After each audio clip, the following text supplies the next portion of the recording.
Hi, how are you? We are blessed in the sense that today we've got two historians in the house. We've got Mr. Thwala and Dr. MUSO. How are you, Mr. Thwala? I'm good, say. How are you? It's a pleasure to have you today. You're welcome, thank you so much. So today we want to unpack, Mr. Thwala, about the directory of government. It was the last revolutionary government that came into power from 1795 up to 1799. So, Mr. Thwala, I want you to tell me more about this directory of government. Can you give me the background information about the directory government? Okay, Dr. Muso, thank you so much for the opportunity. All right, I'm Mr. Thwala. All right, so Dr. Muso, I will take you back. Yes.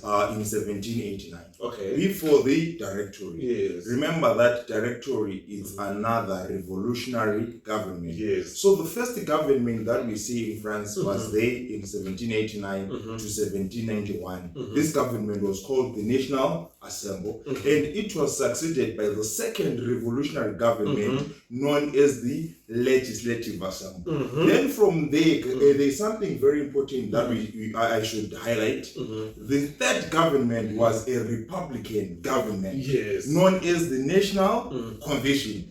Then the last government was known as the directory. Oh, that is good. So, Mr. Thwala, you say that we've got the first government, the National Assembly, Yes. the Legislative Assembly, the National Convention, and the Directory. Yeah. Yes. So, Mr. Thwala, who were the leaders of the Directory? All right. Before I go to the leaders, Dr. Muso, I think it's important to say this. I believe that the directory was actually created as a solution to the problems that were facing the revolution. Let me just take you back again to the National Assembly before I go to the leaders. During the National, let me take you to the National Convention. Okay. During the National Convention, there was reign of terror. So the revolution was now devouring its own children rather than protecting them. So the Thermodorians, they established the directory in 1794 as a way to bring the solution to what? To the revolution. Okay. So in this case, they started to structure a system whereby there were 5 people that were going to rule France, and those people were going to be called the directors. Yes. Then my question, why 5? No, they have learned that it is very dangerous to rely on one man. Yes. Remember what Robespierre did. He was more of a dictator. So trying to avoid dictatorship, they actually established an executive power where there are 5 people that were going to rule France, and those people were going to be called directors. Okay, very good. So we are following. So they to come up with 5 people who were supposed to take over, who were supposed to be in total control of what was taking place in our France.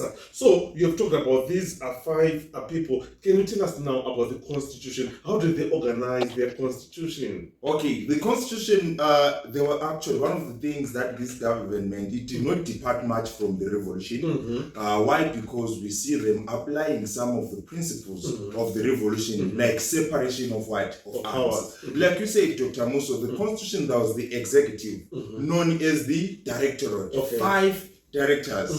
Number 2, can you give us possibly 1 or 2 directors? Right, we can talk of the people like Talleyrand, you can talk of Paras. It is important to master Paras. Yes. Why? Because one of the things maybe about directors, a comment that is important, Doctor, you find out that these directors were men of moderate talent. They were not skillful in what they were doing. Why? Because they will indulge in corruption. You talk about Paras, you will bribe his way to power every year. Then another thing that I'm going to talk about, like I was talking about the executive, we said we have 5 what? Directors. I gave you directors such as Barras. There was also Kennott. I think Kennott was the most successful director there.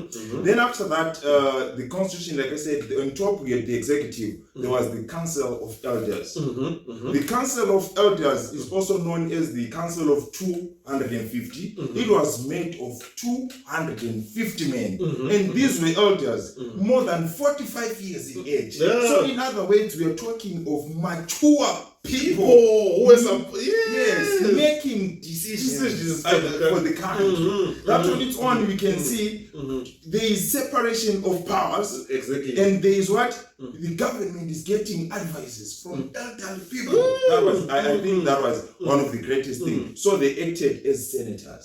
So you remember on the Ndebele state, the Izikulu, the elderly members, Elderly they were similar to these people. Yes, they were similar. So after that, so what was their duty as the council of what? 250? These guys, they were there to accept laws that were debated by a lower chamber. Okay. So it means that the council of 250 is in what? It's an upper chamber. The upper chamber. Yeah. So they accepted laws. Yes. So I remember they were debating on different laws. There was amendment. So they were the ones that were accepting or approving laws and even approving the directors. Okay. Then the lower chamber was known as the council of what?